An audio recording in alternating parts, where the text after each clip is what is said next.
Одоо энэ манай Арангаа аймгийн удирдлагууд бол одоо энэ улс орныхоо одоо энэ төсвөөс ирдэг энэ тендерийг бол өөрсдөө аваад болох юм байсан. Өөрсдөө аваад зогсохгүй одоо тэрийгээ бас тэр төсөв төртгөөс үнийн зөрүүтэйгээр одоо бүтээн байгуулалтаа хийдэг. Тэрийгээ тэгээ өөртөө хийсэн гэж аарахдаг болсон. Одоо энэ Арангаа аймгийн 2 дугаар сургуулийн одоо 9 тэрбум төгрөгийн өртөгтэй ийм бүтээн байгуулалтаа 4 тэрбумаар хийгээд 5 тэрбум төгрөг нь хайц мэдэхгүй. Тэгээд энэ одоо улсын хурлын гишүүд одоо ирсэн байна. Аймгийн дарга байна. Энэ үнэн бол одоо энийгээ ерөнхийлөгчтэй айлтгаад, буруу бол энийгээ бас айлтгаад нэг тэр үндэ нэг тайлбарлаад нэг ард түмний энэ үйл ойлголцыг нэг залруулад өгөөч гэж хүсэж байна.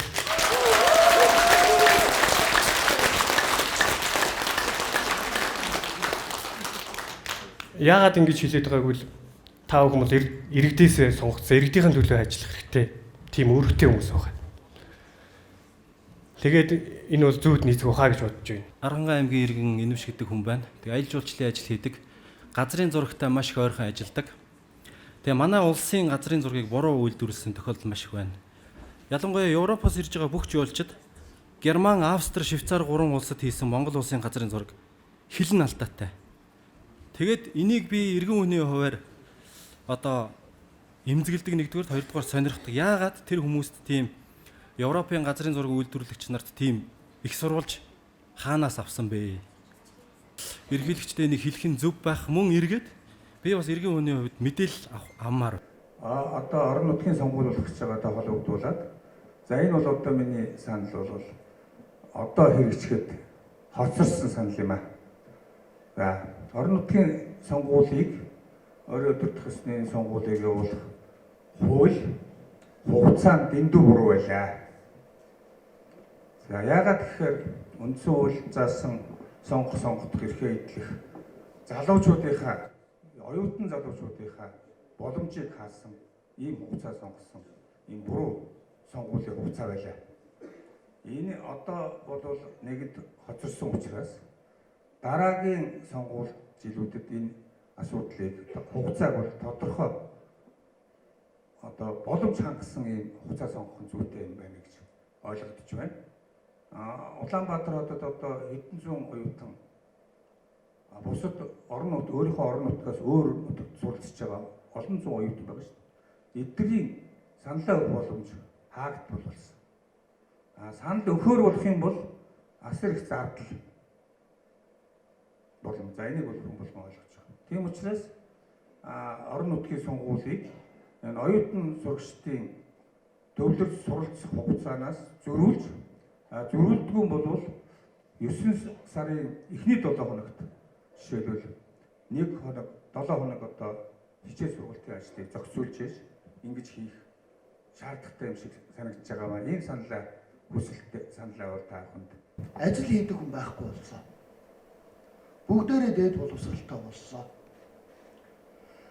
Нэг хүүхэд сургууль сургахын тулд 4 жил хамгийн багадаа нэг айл 40 сая төгрөг зарцуулаад тэгээд төгсөөд ажил байхгүй тэр хүүхэд. Тэгэхээр энэ дээд боловсролын хуулийг ер нь бол та байгаа хугацаанд өөрчилж өгөөч. Ерөнхийлөгч байх хугацаанд нэн шаардлагатай ангаах тэр батлан хамгаалалт хэрэгтэй тэр нарийн мэргэжлээс бусад энэ оюутнуудыг албан ёсоор бүгдийг нь мэргэжлийн сургалт үйлдвэрлэлээр олгодог тэр бүтээн байгуулалтанд ажиллах тэр мэргэжлийг давхар эзэмшүүлмээр байна. Ингэж байж бид нар хүний хөгжил ярих гэсэн өнөөдрийн 5 толгой оюун толгоогоос илүү 20 30 жилийн дараах хүний хөгжил байх учраас бүгдээрээ үйлдвэрлэгч энэ ажилчаа гэдэг юм байхгүй болчиход байна. Тэр мэсүүдийн боловсролыг эзэмшүүлээд ингэж явах хэрэгтэй байна. Тэгэхээр нөгөө чанаргүй олон сургуулиуд манд нэгднэ. Хятад бүгд найрамдах Хятад ард улсын засгийн газрын бусдын тусламжаар манай Арангаа аймагт ганцхан Арангаа аймагт хүүхдийн 100 ортой цэцэрлэг одоо бариад өчигдөр тууз ажиллаж манай дарга нь хүлээж авлаа. Энэ арга хэмжээг одоо бид нар 8-9 жил одоо хөөцөлдсөн. Тэгээ бид бол одоо энэ сүүлийн 4 жил Арангаа аймагт гадны хөрөнгө оруулалтаар ингэж баригдсан барилга бол байхгүй. Зүгээр бидний одоо албан бус тооцоогоор бол 1.5 тэрбум төгрөгөөр одоо энэ баригдсан одоо ийм цэцэрлэг байгаа.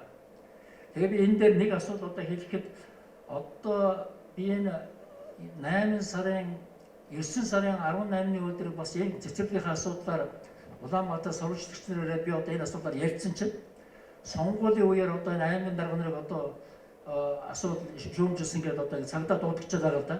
Гэтэ би өнөөдөр бас дахиж одоо бас танд ингэж хэлнэ. Энэ цэцэрлэгийн барилгыг, энэ цэцэрлэгийн хөрөнгийг орон нутгийн хөрөнгөд одоо бүртгээгүй байна. Энэ цэцэрлэгийн улсын комиссын акт одоо иж бүрнээр гараагүй байна.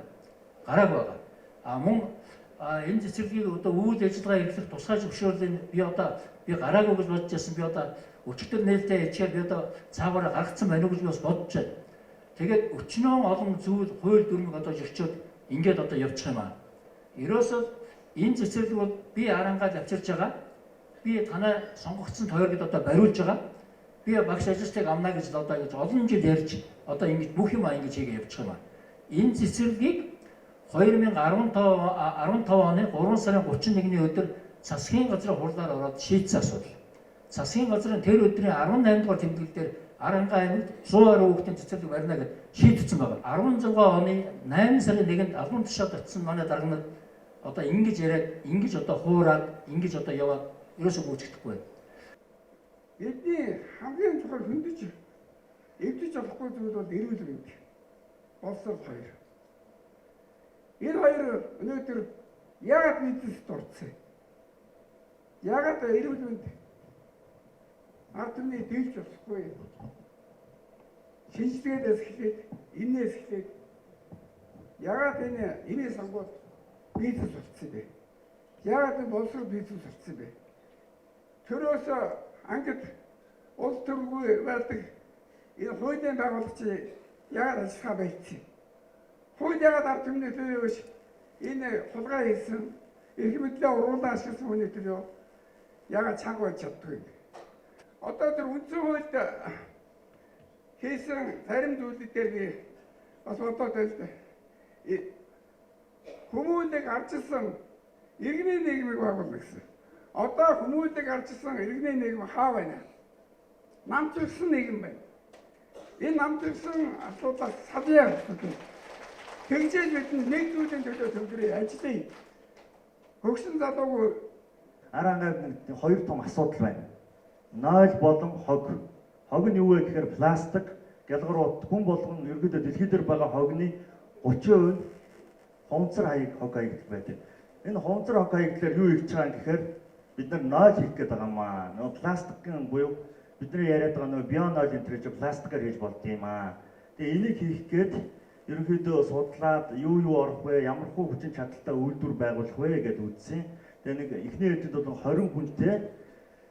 20 хүнтэй нэг ерөнхийдөө орж байгаа төсвөн нэг 263 сая 500 мянган Land Cruiser-ийн түвэнд байгаа даа. Бид нар энэ загвар жижигхэн мини ч гэсэн энэ үйлдвэрийг байгуулъя. 2-3 аймагт. Тэгээ энэ дээр бас тусдын болоорой гэдэг. Тэгээ залуучуудын хүслийг тээж ирсэн шүү. Маш баярлалаа. Ер нь бол биднэрт иймэрхүү эрүүл иргэдээ сонсон уулзалт дутагдаад байгаамаа.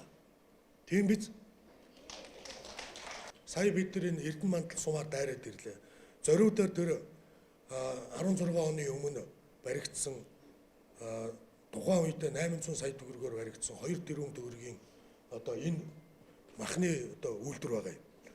Суманд байгаа, туугрын зам дээр байгаа, сум дундын одоо ийм 20 бог 200 бог одоо өдөрт нядлах 100-аас хүний ажлын байр бий болох ийм юм бариад ингээд 4 жил гацаагаа хийсэн.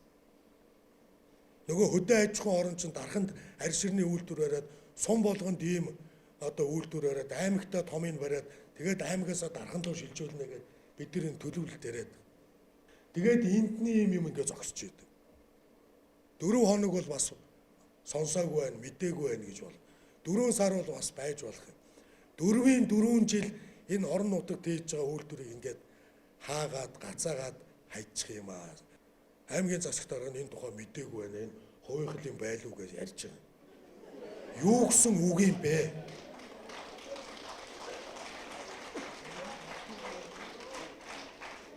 Шевро гэж компани концессор аваад өөрийнхөө мөнгөөр бариад энийн төсөлтөнд суулгаад явахад маш олон малчтын амжиргаатай, орлоготой холбоотой.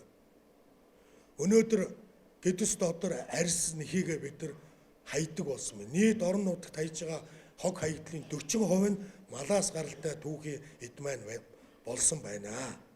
Төрийн бодлого алдагдчихээн хөдөө аж ахуй бодлого дээр. 4 жилд энэ сонгуул болгоноор улс төрчөөд байвал энэ улс чи яаж хөгжих юм бэ? Тэрний жишээ нь энэ байж.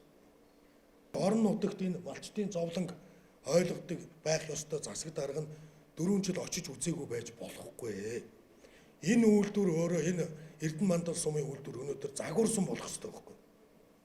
Танай газар нутаг дээр болоод байна шүү дээ. Гэж ийм юм болчиход байхад ямар саран дээр барьдсан биш. Эсвэл нөгөө хөрш аймаг дээр нь байгаа ш. Өөрийнх нь аймаг дээр ойрхон Эрдэнэ мандал сум эндээс хэдэн 160 км ш. За баярлалаа.